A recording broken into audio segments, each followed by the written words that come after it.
It varies. I mean, it does vary from film to film. I mean, you know, if you work with directors and producers before, you're involved quite early on in the concept of it, so that you can be part of ideas that we may need to do as you go along. But normally, say if you when you know you go to see a film. I actually don't like to read the scripts.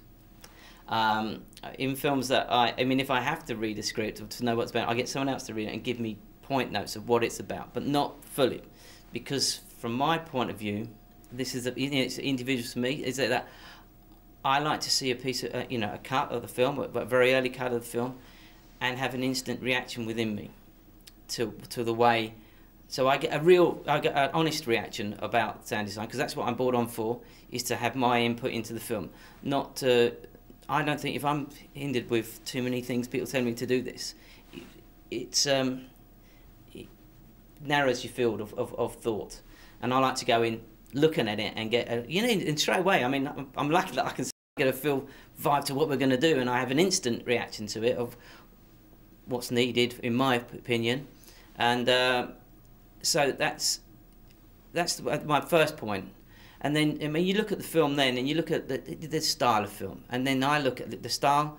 You look at, obviously the type of story it is, and then you work your sound design, around emotions and excitement and colours, the pace of its cut.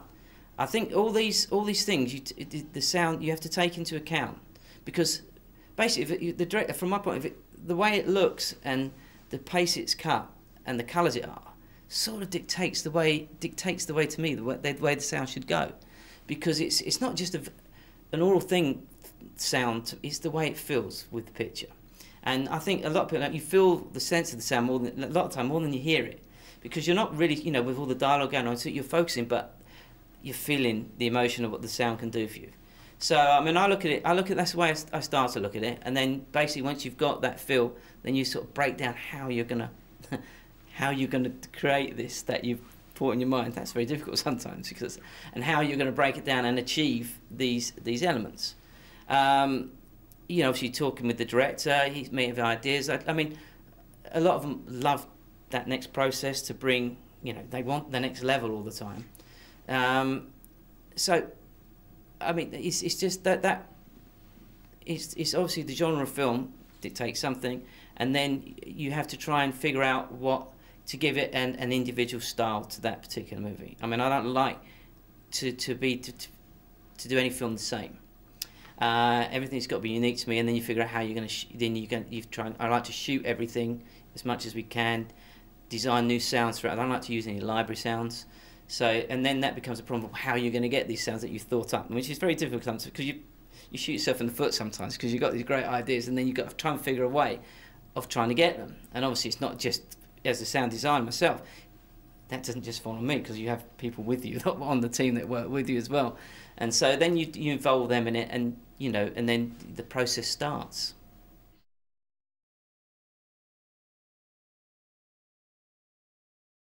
You've got to give it an atmosphere, and those atmospheres will work as you canvas behind it.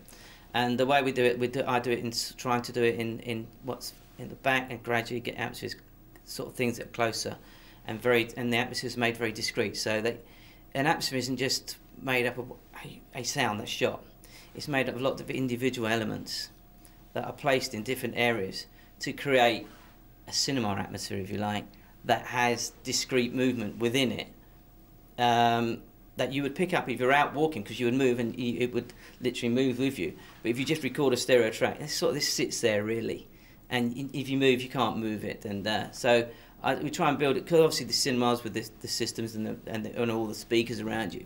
I try and build the atmospheres to start with lots of individual elements to create that canvas behind you, and then you move forward to your foreground activities, and each little nuance, and we replace all of those all the time, so that we can move them still, and then you have your design. They like spot effects, and then you have your design element, like sound design element of it, to create something completely different within film. You know, it's completely different. So there's sort of layers of all the soundtrack that you develop. Also, keeping an ear out, obviously, to making sure you're working with the dialogue, because the dialogue's part of the sound design as well. How you use it, how you don't use it, and you have to take into account the music, because the whole sound design of a track is all the elements together. It's not just the flashy sound. Sometimes the flashiest sound is the easiest sound to make. The loud sound's easier, but you have to be aware of, I think, of a sound. My job as a sound designer is to make sure that all those elements work, because that is the sound design of the film. It's the total film, not just some sound effects. It's the way that everything is used together that makes a great soundtrack, not just one element, you know, some flashy sounds that we do in Wizard Panga. That it has to be in conjunction with all the other layers of the sound. What is the sound design of the film? And that is about emotion and taking you places. It's not just about, like I said before, it's not just about the sound, it's about what that sound, you know, what it's doing for the scene, or what it's, you know, or, well, like, it's like, you know, if you want uncomfortable, you try and make things a bit harsher, you know, and you know, obviously when you want to, you know, you go, silence is a brilliant design tool in itself. It's all to do with emotion. It's like yourself. It's like wearing bright colours or being brash or shouting within a scene, and you know, I could be here and get upset in it, and then everyone would feel uncomfortable because I would be louder and everything. That's the same thing you do with the sound. You know, subconsciously you put a louder sound in, and it'll come in halfway through a gear change on the scene. All of a sudden that says instantly, it puts you a bit on edge. You haven't faded it in and made it soft. And if you're doing a love, you know, you go between, so it's the way you sound, not just the sound, but the way you use it, the levels you use it at.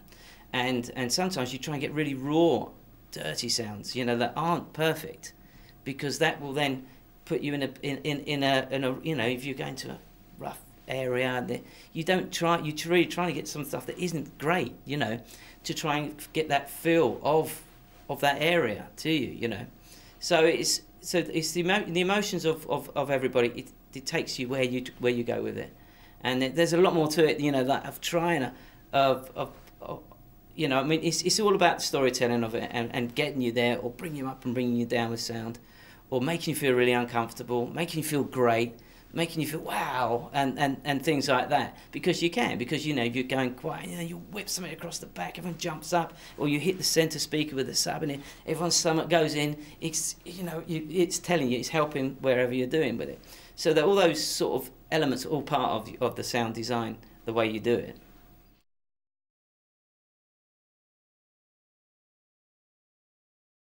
You go out and get them. I mean, you find them, you make them.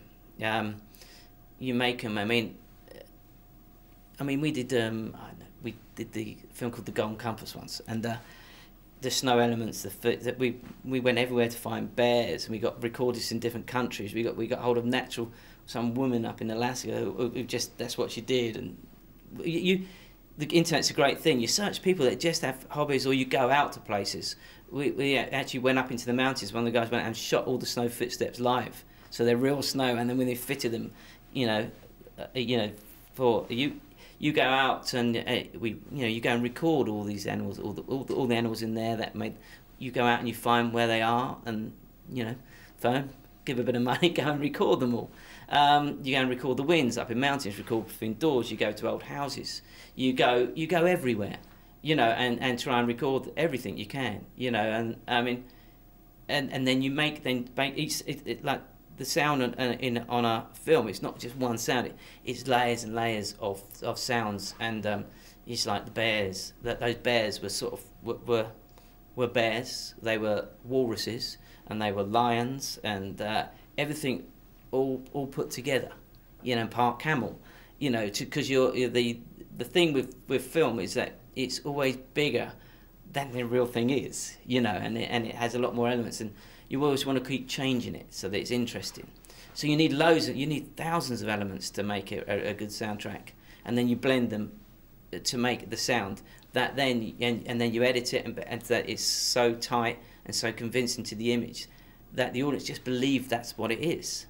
you know, and it's to do with really working it, you know, really working the breath, or you see something move and try and put all those little details into it. So when you look at it, it is it. You don't question it because everything is in conjunction with it, and it has a body embodiment and everything in the breathing. So that counts for everything you do on the film. It has to be really well put together, and if it's detailed, you can't question it because it is what it is. You know, your mind goes, that is what it is, you know. And that's a great thing of it also, that makes that sound, and it makes it, you know, I mean, if you do a sci-fi film and, you know, if you've worked on it really well and everything's tight and it looks, and it is what it is. There is, you know, and you've decided that's what it's going to be, and but the audience will believe it straight away if it's put together right, you know, and it has depth and clarity to it. You just believe it.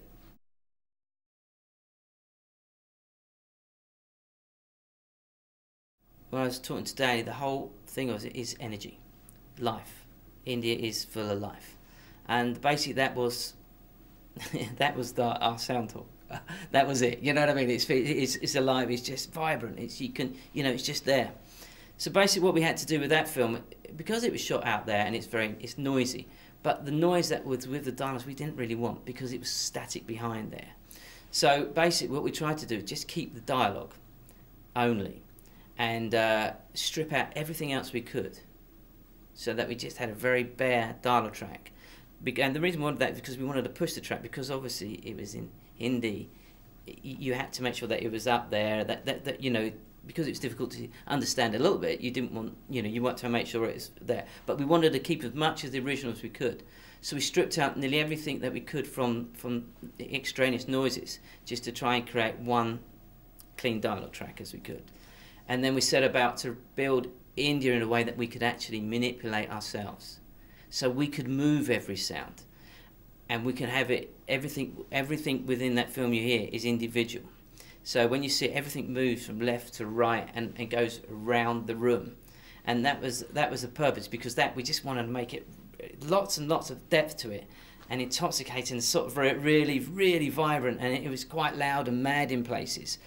And so that was the idea, so that we did all that so that we could have that we could move everything, so that we can make it exciting, make it even more exciting than it really is, because I mean, these researchers are really dense, but you don't get the individual. If you wanted to pick that horn out or that person, we had control over everything. And so we set about to create, like, from all the crowds, all the towns, all the cars, all the tuk-tuk things, all the trains were replaced. I mean, everything in that film was replaced, you know, so that we could, you know, so it could be dynamic.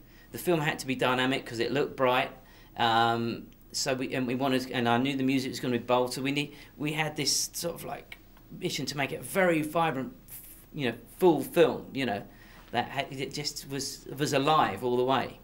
And so we just set about to try and find it. You know, obviously there were some recordings that were done, you know, wild tracks that were done, but we didn't, like we said before, we didn't want to just put tracks in. We wanted individual items. So we went through loads of outtakes and tried to find tiny little bits of sound which were just interesting. Even when they said cut, there might have been some car down the corner, went, woo, you know, so we took that out. We got recordings from other guys I know that went to India. One of my crew went out there, and I said, basically shoot anything. It doesn't matter what it is. You know, 20 minutes and you might get 30 seconds out of it, or you might get, 10 seconds out of the track. Because it was all the individual bits. We shot actually all the vehicles over here. We found a guy down in Brighton who had all these Indian cars and took to it. So we went and shot, we reshot all those taxis. We shot them over here, and we went to some Indian markets here, you know, and everything. And I had a French recorder set went out there, and he shot a load of shot anything, and we just cherry picked all the tiny bits and made a library of all the interesting sounds that we could. And then we built them up like a massive collage, you know, like you do with pictures. We built it up to create this atmosphere that was made out of lots and lots of little bits. It wasn't just a track. It was loads of bits and the movement of it, and obviously the nights and the trains. The trains were done. If you watch it, each angle has a different sound and a different. So it's not just one train. It has a cut, has a vibrancy. It moves. Everything was supposed to move and develop all the way through each one of the scenes. You know.